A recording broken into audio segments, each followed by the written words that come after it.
أخيراً السر الأعظم للهرم الأكبر انكشف. صلي على النبي واشترك في القناة ويلا بينا نبدأ. في قلب القاهرة مهندس مصري اسمه كريم قضى عمره كله بيدرس أسرار الفراعنة. كان عنده إيمان إن الهرم مش مجرد مقبرة، لأ ده أعظم من كده بكتير.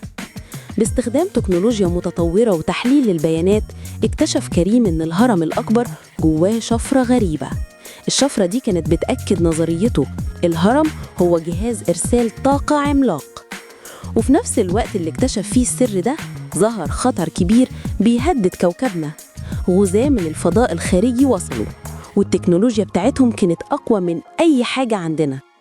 كريم عرف إن الأمل الوحيد للبشرية موجود تحت حجارة الهرم.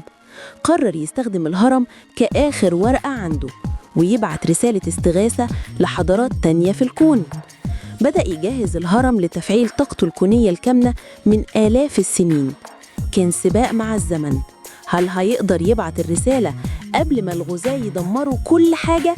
وهل في حد هيسمع نداء الاستغاثة اللي جاي من الصحراء المصرية؟